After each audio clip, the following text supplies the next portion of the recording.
Hello and welcome to the show. I am here on Forza 6 with another autocross car build. Today it is the Jaguar F-Type, the Project 7 that came in the latest DLC. Now this does start off as a mid-A class car, which means the amount of upgrades I can put on this vehicle is rather limited, but that didn't stop the Porsche 911 from going very, very quickly. So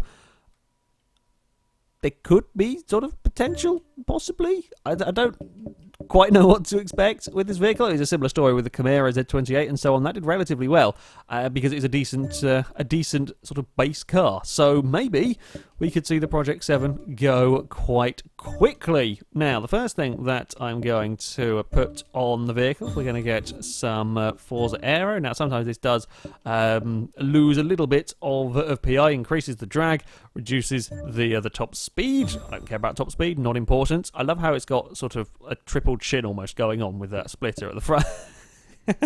We've added a splitter to the splitter at the front. That is quite impressive.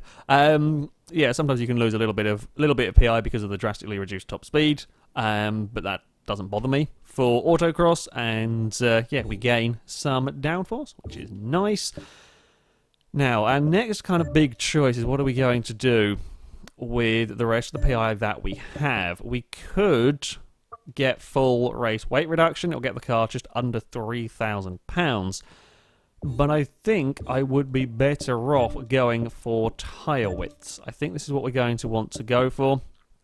Maximum rear tyres, 325s on the back of this. Pretty good going. Pretty nice tyre size, that one. And we will get 285s on the front.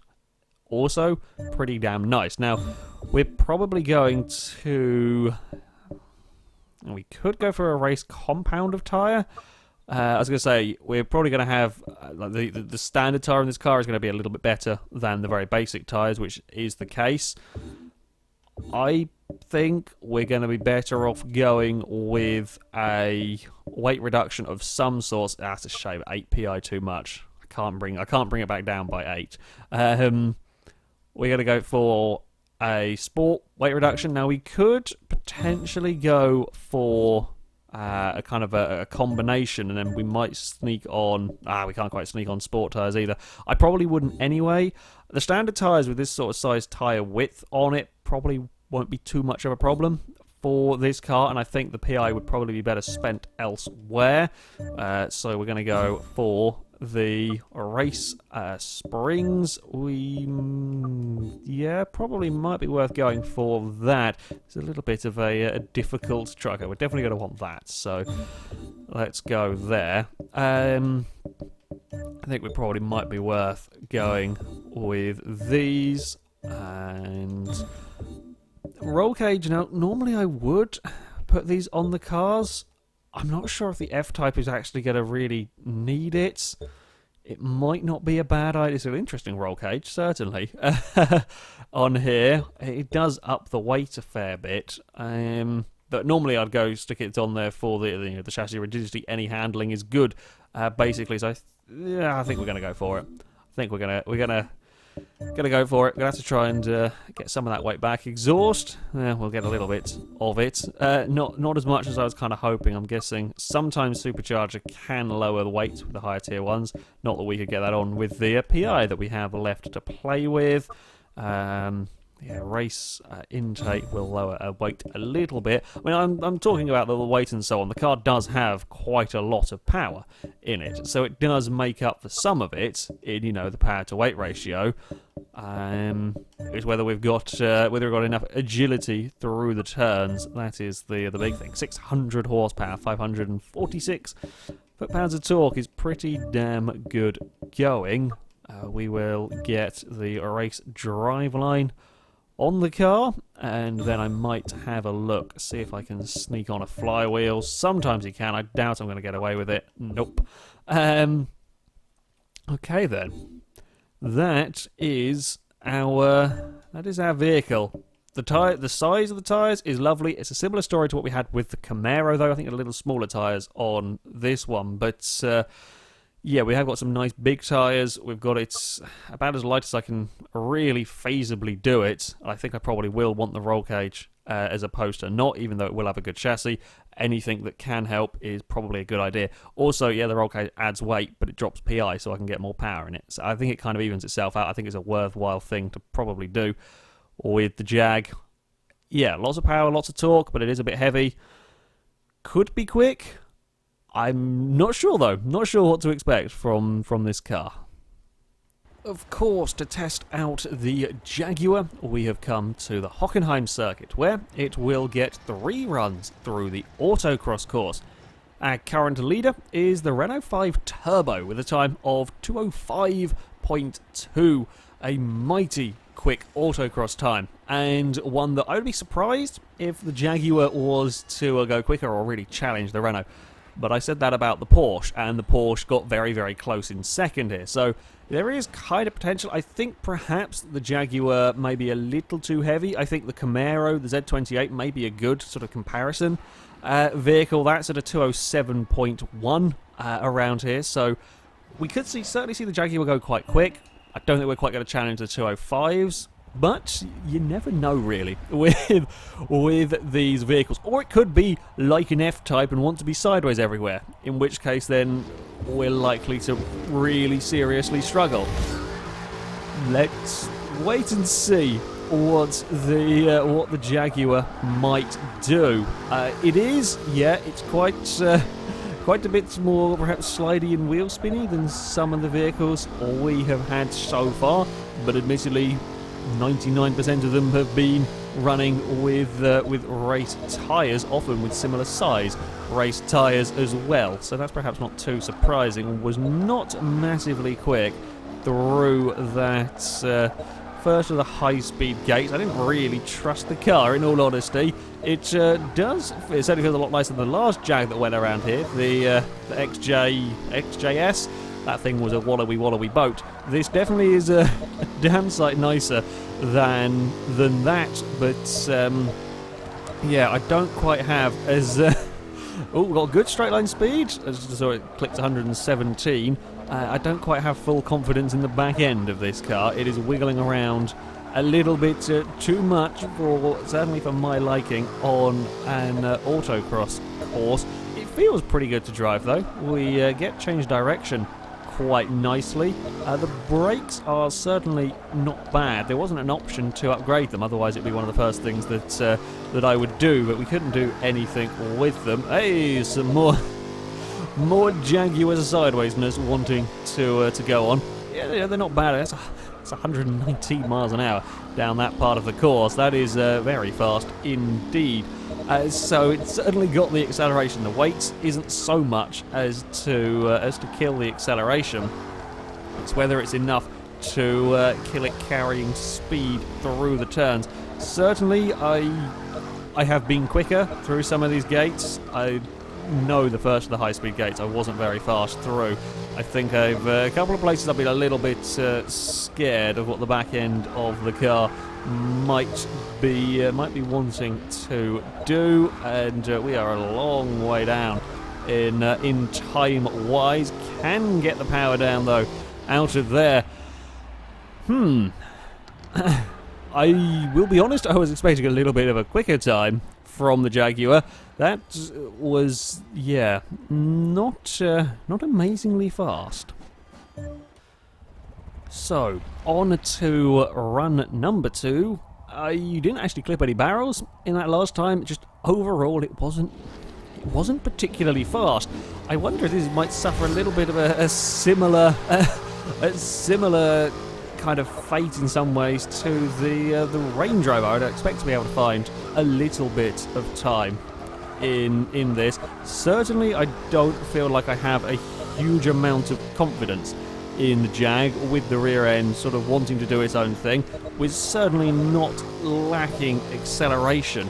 We're really not lacking acceleration at all in this vehicle, which is nice. I mean, it's pulling as much as some of the really, the really very fast cars. So we've got to be losing time with actual cornering speed. And much like I said with the Land Rover, the Land Rover did not feel like it was slow through the gates particularly. This certainly does not feel like it's struggling massively. It's just occasionally I'll glimpse down at the speedo and see what we're doing through here and realise that we're not quite going as fast when we're 20 miles an hour down on the likes of the 911 through the first of the very high speed gates. This is barely getting past the 90ish, and the 911 will do 110 down there. So yeah, it's struggling a little bit for grip, and then when you really try and push the car, all it wants to do is go sideways, and that's not quite what you want. But certainly it feels a pretty good car to drive. Okay, it's not quite up there with the Renault for agility and responsiveness, but I'm not surprised by that one. I wouldn't expect the Jaguar to be up there with a tiny little Renault 5, but it doesn't feel bad through these gates. So we're just losing time throughout the course of the entire lap. Now I know I did overshoot a braking zone on this run. I overshot a braking zone quite spectacularly on this run. We did get it stopped, but that will have cost us a fraction of time. I'm not sure though. We're still going to be a fair way down on kind of what I was possibly expecting the Jaguar to be doing. Okay, it is a 12.8 from the F-Type that time around. Still got some time to find, even if I want to beat the XJS. So the F-Type is kind of baffling me a little bit at the moment. I am not sure what's going wrong with this car. I'm really not 100% sure quite what is going wrong for the poor F-Type, because we are very slow, really very slow around this course with this car, and it doesn't feel like it should be. Aside from through here, okay, that time there I definitely was neater. It is a little bit slow, kind of speed-wise. I just don't have the confidence in the vehicle at all to chug it through there. And even at that sort of mid-90 miles an hour through there, we were running the risk of losing the rear end, basically. Can we get through there with a little bit? I think the issue we're having is I'm having to be quite slow through a few of these gates because the rear end is far too keen to wiggle around. It does still feel relatively fast in here though. I mean, we've had oversteering cars before. The Mazda RX-7, a prime example, the Buzzbox, still got a relatively decent time around here despite being very, very snappy with the oversteer. Aston Martin V8 Vantage was actually quite an oversteery vehicle, that one. And that still went pretty quick around here, and this honestly doesn't feel slower than them as such, not massively. We've still got the acceleration. The Land Rover, you certainly felt that it was a heavy vehicle, and it was lacking a little bit in terms of straight line speed acceleration. This really isn't at all. Got more than enough power to make up for the weight. The gear ratios aren't stupid. They certainly work pretty damn well around here. And we are going to try to make the most. I wonder if parts of the... we are perhaps losing a little bit with the odd bit of wheel spin, but again, it's nothing really worse than we've seen from other cars. Come on, I haven't even dared take my eye off the... that's better. Okay, that was a better final run. We were a little bit neater. A 210.8. I didn't take my eyes off the road for that last bit to even dare glance at the time. I really wanted that F-Type to do better. That confused me some more. That really has. That... I'm going to say odd things now. I like that F-Type. That was a good fun car to drive. I thought it was a nice and responsive vehicle, great acceleration. Brakes were okay. Considering the weight of the vehicle compared to the very small sports cars that have tended to go here, the brakes are pretty damn good at getting it stopped. It's not got the race tyres that the other cars have had. You know, the Porsche was a similar situation, though. Let's not forget the Camaro as well. It doesn't have the race tyres that the tiny lightweight sports cars have had, and this has got, you know, just as good a brakes. It's not the best, no, but it does get stopped fairly well, and the front end feels like it gets turned into the corners pretty well. Also, I think the best explanation I can have is that I'm having to be too cautious because the rear end simply doesn't have the grip. It is oversteering. There is no doubt about that in this Jaguar. It is an oversteery vehicle. And certainly on a couple of the fast gates, it is noticeable that I have to be more cautious with the vehicle. I'm wondering if I'm just having to be more cautious in just sort of in general, and I'm just not carrying quite the corner speed that we have seen from some other vehicles. And while it doesn't feel like you're going massively slower than them, it sort of adds up over the course of a lap.